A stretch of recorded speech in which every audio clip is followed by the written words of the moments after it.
I am Lauren Pibworth, founder of Pibworth PS, where we help professional speakers clarify their message, streamlines their systems, and boost their bookings and incomes.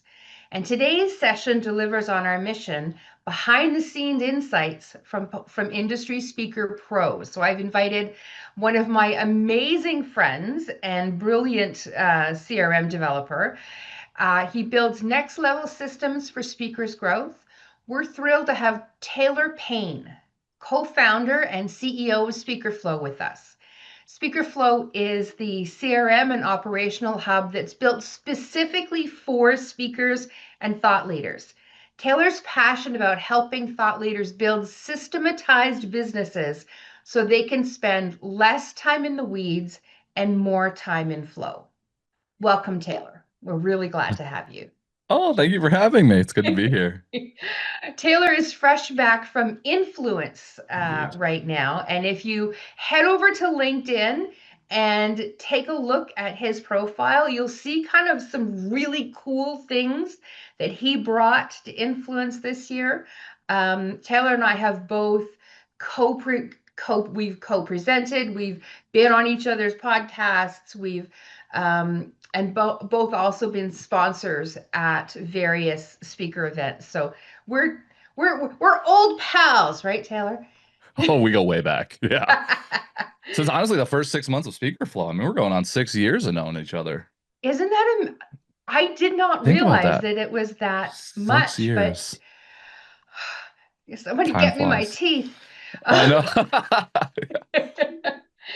So today we're going to go deep into how speakers can move from reactive content management and chasing the things to proactive systems that turn leads into clients. So quick housekeeping, drop your questions in the chat, and we're going to save time for a live Q&A at the end. So Taylor, let's just kind of jump in. Let's do it. What are the biggest misconceptions that you see speakers have about CRMs? Yeah. So it boils down to one misconception. And I think this isn't just about CRMs. I think this is just globally about technology and automation and systems as a whole. But the misconception is that you lose the human element by Mm, adopting automation and systems to make your life easier. And this fear comes from a really good place. I mean, the vast majority of people we run into will say something to this degree, and the intention of that is awesome. But it prevents a lot of people from even taking the leap to automating things. And what we believe, and quite honestly, what I've experienced firsthand over the last like 10 years of building businesses in my life, is it frees you up to focus more on the human elements, the things mm. that you shouldn't replace with automation. You get to show up as a person and build relationships with people. And when you have your systems and a CRM reminding you to follow up or storing information about people so you don't forget who they are, this allows you to show up more fully for that person. I mean, especially since as a human being, we can only manage 150 relationships in our lifetime. How in the world are we supposed to grow a business Well, I without mean, keeping it sorry. organized? Yeah, and I mean, I've got 2,000 Facebook friends. I know them all intimately. Of course I don't, right? Like that just doesn't that doesn't exist. So, yeah, absolutely. 100%. Yeah. And speakers, I can't believe how many speakers don't look at their business as a business. Mm. And so they don't see the need for CRMs, for systems, for processes, because I'm a speaker. I don't need all that stuff. Like, well, we can talk without it, but it's really hard to get paid consistently without it.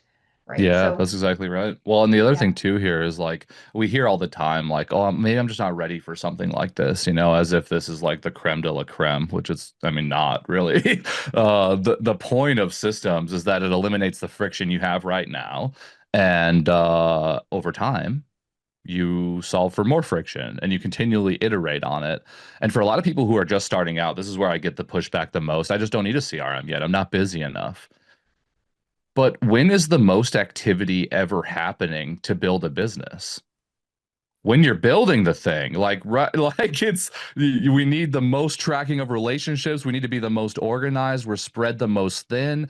It's not until we start getting booked and getting referred all the time and have a presence that things like get easier. So it's very counterintuitive in a way. The even though it can feel like you're not ready for something robust, I mean, inevitably we're just delaying our success without being organized, and that's an interesting choice.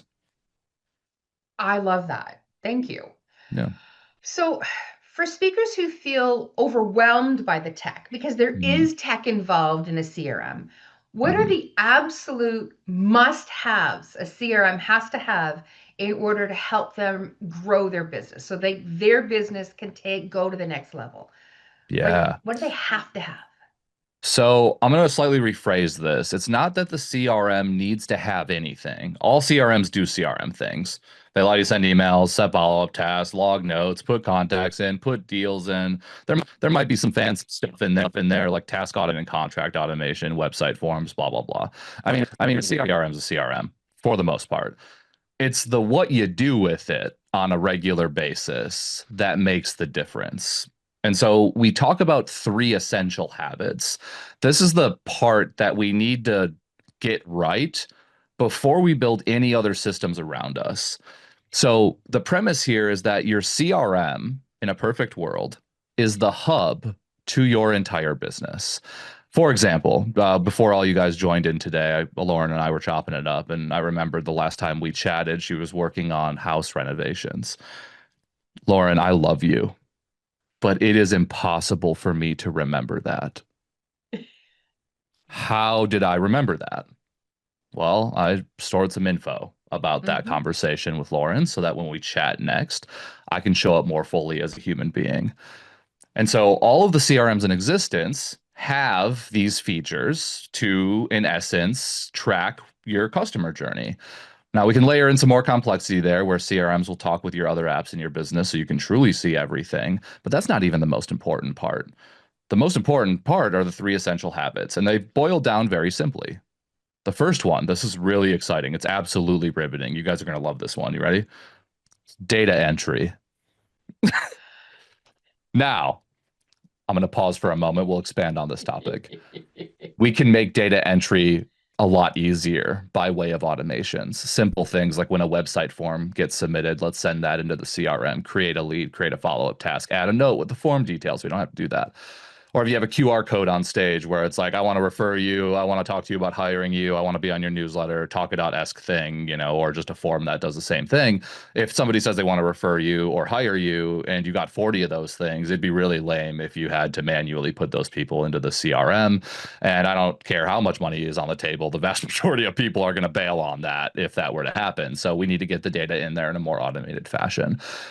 But the truth is once that form is submitted, you still got to have sales conversations with folks. You're going to learn about their event, their theme and objectives when they're thinking about having on stage or off stage, whether or not it's a keynote, a breakout, a workshop. As you develop the relationship with folks, you slowly fill in more information about the relationship. And this requires maintenance. We'll talk about this later on, but this whole idea of systems is more of a way of living, a philosophy than anything else. And owning that and accepting that is the first hurdle, but then doing it on a regular basis is the second one. So that's easy enough. The idea of data entry is fine. We can grit our teeth. We understand what that means. The second one is note taking. This is how I was able to remember that Lauren was working on her renos a while ago, a few years back. And I didn't really have a field for this. It's not like, what are Lauren's house projects as a field in my CRM where I fill that in. I need a place for generic information of activities that happen, like sales calls. For example, we all have these AI note takers now. So when I meet with people, that summary just goes and logs on the record automatically. So I don't have to think about it. Or I might, Lauren might learn that Taylor's favorite color is purple and he has two dogs, Nala and Bo, and now he has a 5-month-old. And so these are interesting. And so you log those things as notes. So when you follow up, you have a personal way of approaching that conversation and some more context about the person. So fair, easy enough. Add notes. That's only as a scenario arises. And again, even that can be automated to a degree. But the third thing, and this is the hardest one by far. Many CRMs are treated like glorified spreadsheets. They even kind of look like it with just rows and rows of information that aren't really helpful. They become swampy, pretty static in nature. And a CRM isn't meant to be a swamp. It's meant to be an ocean. There are currents that move through it. There's a process that's unfolding. So you know where everyone is at in your process. And you're doing things in there to facilitate the current. So what am I talking about? I'm talking about tasking, following up with people. If I know I need to follow up with Lauren after a conversation, I'm going to set a follow-up task for a week out to say, hey, what do you have any questions? What's happening? What's the plan here? Or every time I book a gig, I want the 20 or 30 things I need to happen automated here, all around when my events, for example, 30 days before my event, I want to book my travel. These types of things. It's one thing to set the tasks. For most people, that's another data entry thing. We're literally creating a task. It is the epitome of data entry. But doing the tasks and staying consistent with them is the challenge.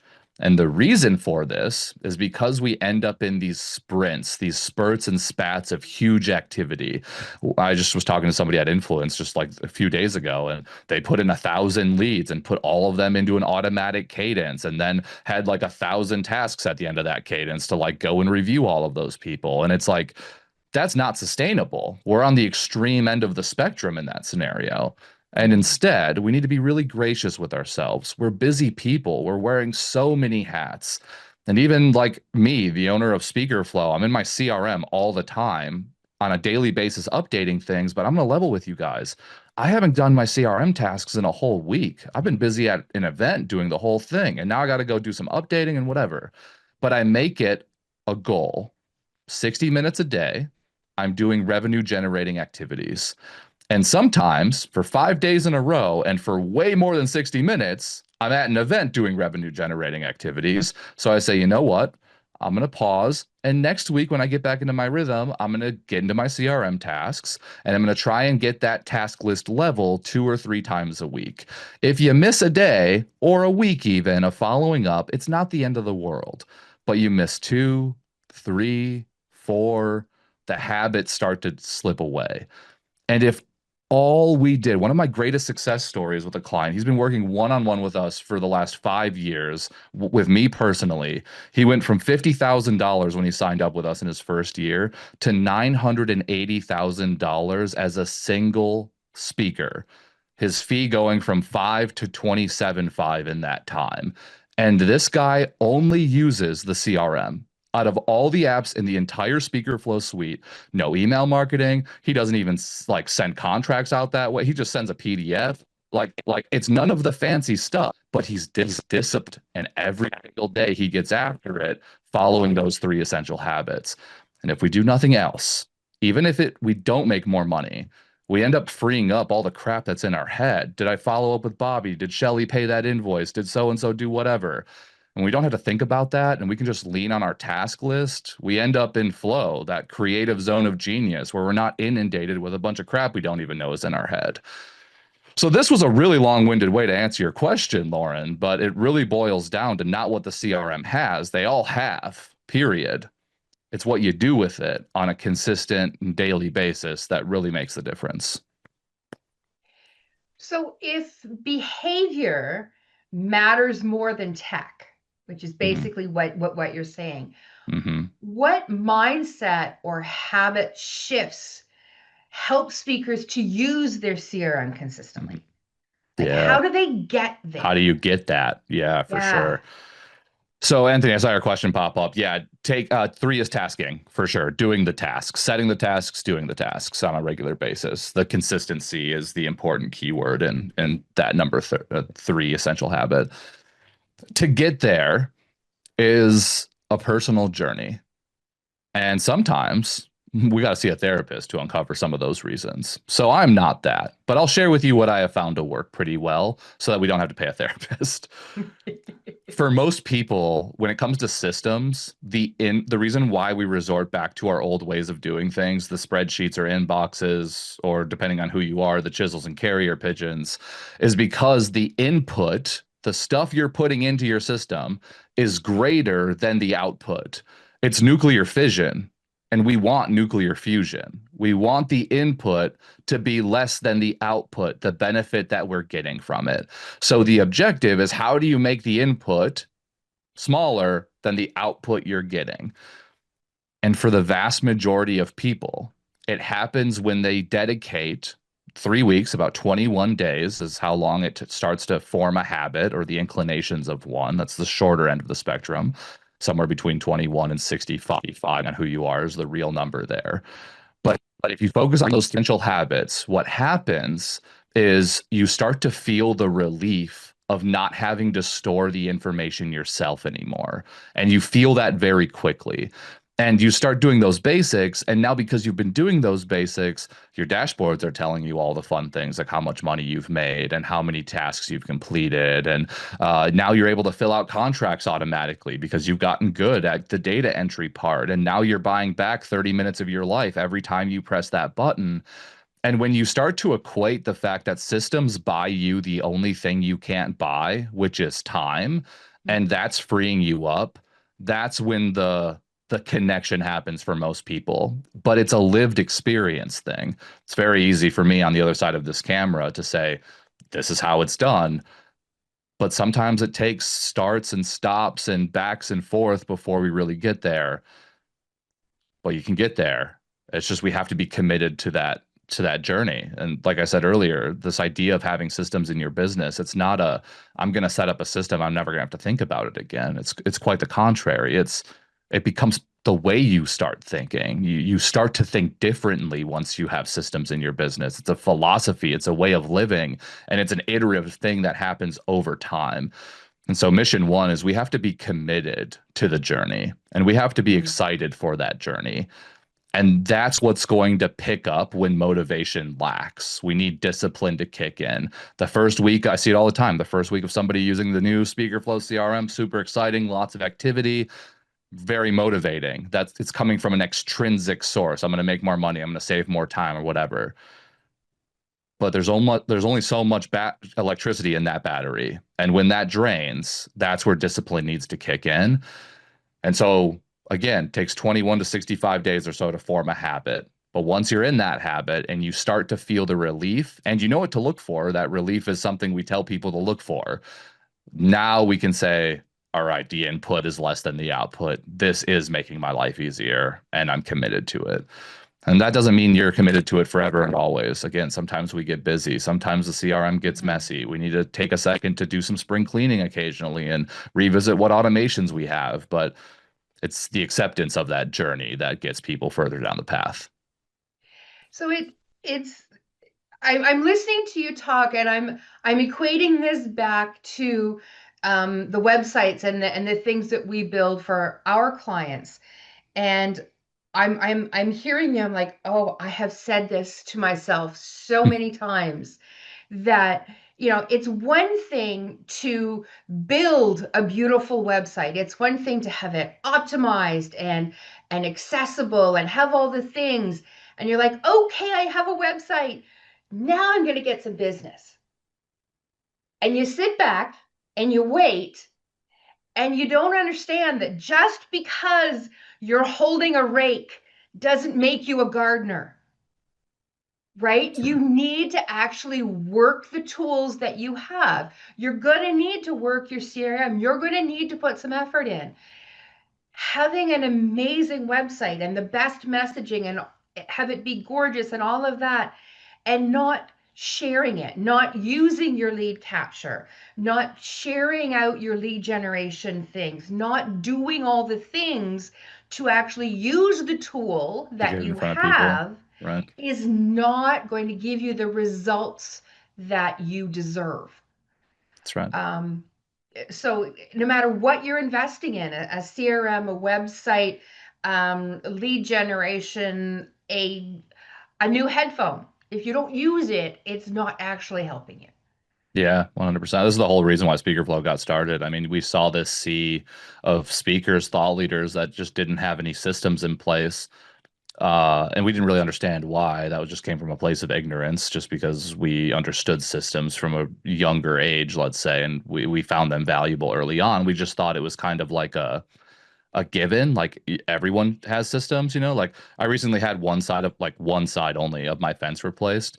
This person who put my fence in had the most baller systems, text reminders, automatic invoices. I was notified as he said this, I got text, fence is 50% complete. What what are you that's better tracking than any of us have here, the highest paid profession in the world. What is going on, you know?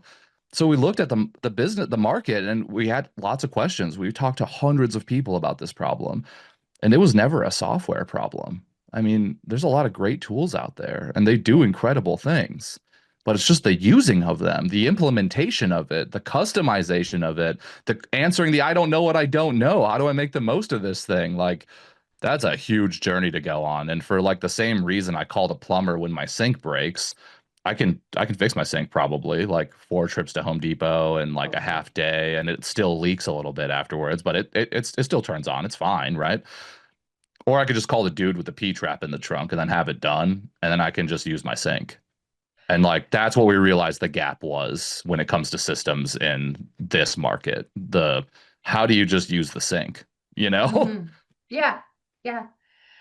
So you and I both, I mean, would you say that SpeakerFlow is a system for a brand new speaker?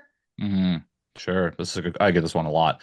Historically, the answer to that question has been no, mainly because of the price point. You know, we're an implementation company first. It's very similar to like your model, Lauren, with building websites, where there's an investment to build a beautiful website out, depending on the caliber of that website, right? But you still have to pay for the underlying technology, the Squarespace, Wix, Webflow, Framer, plugins, whatever it is. You got to pay for the software, but you're really paying for the service of having a professional act as a guide and a filter to help you build this beautiful thing. And for the longest time, that was our entire business model, ranging from, you know, slightly done for you to really done for you to like mega done for you, good, better, best kind of scenario. And simply because of the price point, the entry point, the newer ish speaker would have a hard time swallowing a $3,000 pill for a fancy CRM. You know what I mean? Even if it Yeah. did come with all the education and the implementation and whatever else, it's just, especially if we don't have our foundation laid, it can be pretty difficult. Now, we've worked 5 years. This is a whole journey. We can have this conversation over a beer, anybody who's interested in this, but figuring out a way to get this down to $99 a month per user for anybody to be able to use and tap into our courses, our training, our support, and all of those things has been 5 years in the making, basically. And so now it's accessible.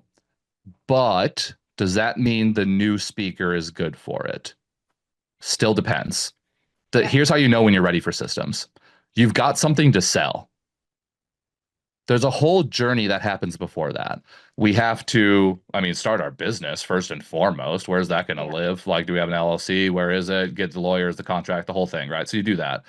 You create something insanely valuable. So this can be your talk, for example, your experience, the keynote. Start with one thing, something insanely valuable. If something's insanely valuable, it's going to sell. It just becomes a numbers game at that point.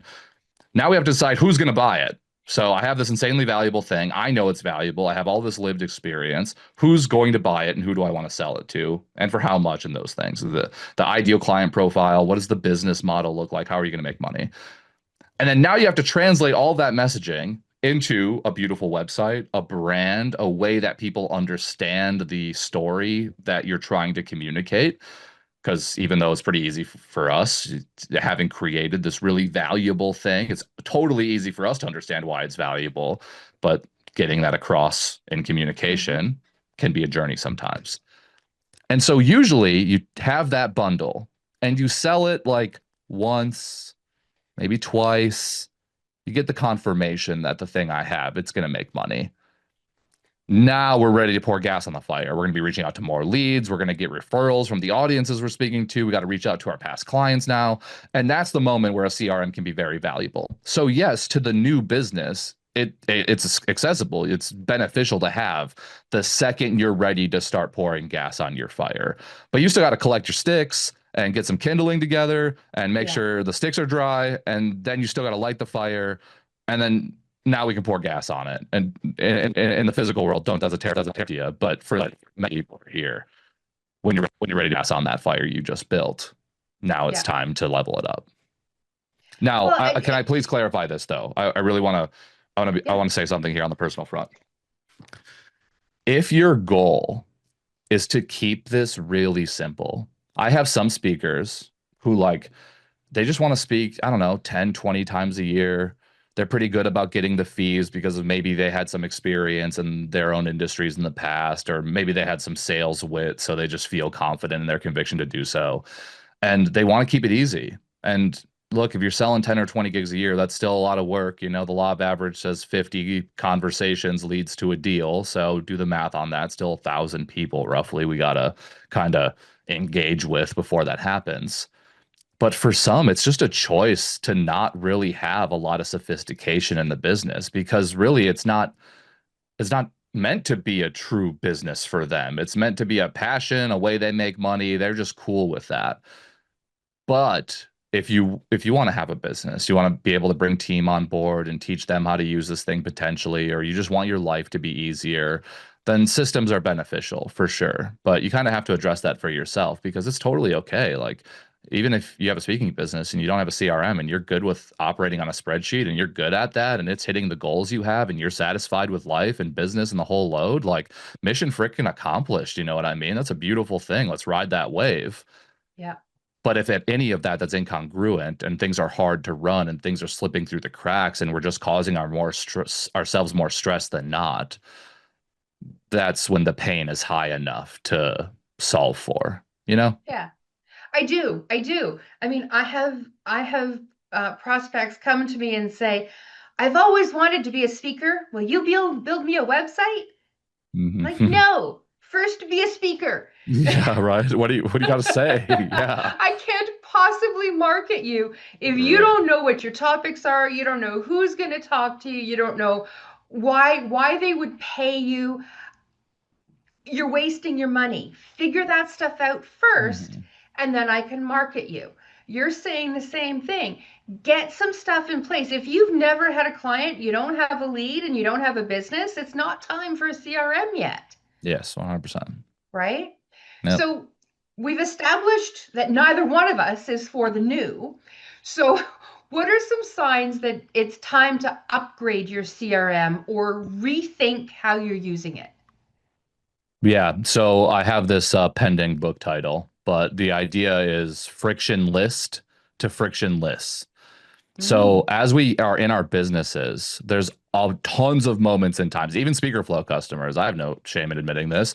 This is freaking dumb. Why am I doing it this way? You know, like when you have those moments, where it's like, God, there's got to be a better way, right? Like this is yeah. painful. Being aware to spot your own pain, that takes some practice. You got to raise your level of awareness to be able to spot that pain. It's sometimes difficult to read the label of the bottle you're in, but that's a trained skill. And you document the friction points that are happening. And there's going to come a day. I have an ongoing bullet list all the time of the stuff that's causing me pain. And when I'm looking at that thing every day and I'm reminded of all the other stuff I did this week that was dumb that I don't want to ever do again, constantly, I'm always in a season of iteration to kind of build out new things. And so if you can kind of keep this friction list of the things that are causing you pain, your gut's going to tell you, like, I got to solve this problem now or these sets of problems because, like, these are going to continue to pop up for me. And I'm just sick of, like, doing it this way. And so each of us have our own tolerances with those things. I'm way less tolerant. I do one thing once that's stupid, in my opinion, and I want to build an automation for it, even if it's never going to get used again. So I'm on the far end of that spectrum. Everyone else tends to be in the happy middle somewhere. If you don't have any systems at all yet, the way you know when it's ready for one is you have the sensation that things are slipping through the cracks. Prior to SpeakerFlow, Austin and I, we ran a digital marketing agency, and it was boutique in nature, and we worked with industries across the board, like e-commerce brands, roofers, home builders, some restaurants. I mean, this was before we learned the value of niches, and so anybody willing to pay us to do marketing for them, we were happy to. And Lauren, you know this, marketing's a pretty A to Z process. Like once you kind of get a feel for how marketing is supposed to work online, like it's takes some iteration, but it's pretty easy to start generating some leads for the people who've been doing it for years on end, that is. So I use easy very lightly there. But So one day a company came to us and said, "Hey, could you market speakers?" And we were heavy in the e-commerce world, the products and things. So I said, "Of course we can. What do you sell? Yamaha, Sony, Bose. What do you got going on?" I'm surprised the conversation didn't end there. Let me be very clear. But they're like, "No, you idiots." People who get up on stage and speak. You're like, okay, I get it. Now, I always knew speaking as a marketing vehicle. If I could go speak for free, I could generate tens of thousands of dollars on the back end by way of the marketing agency. So I didn't even know at that time I could even charge for speaking. The fact that I was doing it for free was just like way better than running paid advertising. So I was familiar with the idea of speaking, but there's this whole world that got unfolded to us. So people get up on stage and do this thing. But from our lens, we knew these businesses not as speaking businesses, but information businesses. They're thought leadership businesses. They do more than speaking. It's coaching, consulting, training, masterminds, and we were visionaries. So in some cases, we invent shit that never existed before that we can now sell. And so they're very complex in nature that way. But on paper, a speaking business, for lack of a better phrase here, is a slam dunk for a marketing agency. It's high ticket, it's a Yeah. personal brand, it's very targeted messaging with usually laser focused ICPs, ideal client profiles. It is insanely valuable. You guys are always creating content that the marketing agency can use to be able to promote you. We said, what could go wrong? Now, I don't know how many of you have asked that question to the universe. It has really interesting ways of working. It humbled us out very quickly, and it didn't work at all for the vast majority of the speakers we were working with. Those, though, doing about $500,000 a year plus, it was performing for, but everyone else, the bell curve of the market, nothing. And we didn't really understand why. So we start looking into this a little bit further. This was our ignorance about, the space and all this stuff kind of kicking in, right? Learning as we go. And come to find out, we could generate more leads for our clients in the speaking industry than any other industry we're working for. The roofers, the home builders, the e-commerce brands, the whatever else. So where were they going? Mm. Nowhere. They were falling through the cracks. We could pour in as many leads as you want. Like it's a faucet. I can turn the faucet on. But if it's just falling on the ground, we're not doing anything with it. And so to round back to the question is if you feel like things are slipping through the cracks, if you have a leaky pipeline, you're not already following up with your past clients every 90 days religiously to say, "Hey, what's up?" You're not like collecting leads from the audiences you're in front of. You don't have a standardized way of running a sales call, so you're winging it every time and don't know how often you're converting those into deals. You don't have your pre and post event checklist, so you don't have to reinvent the wheel every time. It makes no sense to go and pour tons of leads into your process if there's no pipeline to collect those things. And so if you feel that sensation of things slipping through the cracks and this kind of, I don't know, whelming layer of chaos in your life, did Debbie get the invoice? Did Joey sign the contract? Did I do blah, blah, blah? Did I actually book that travel? Now I got to go double check. This is when it's really a good time to consider leveling things up so we can eliminate that pain and get you thinking more creatively. Taylor, you're awesome. You too. Lived experience. It's just the school of hard knocks. and and the fact I love that we both have just such this heart for those people that get on stage and make the world a better place, Yeah. right?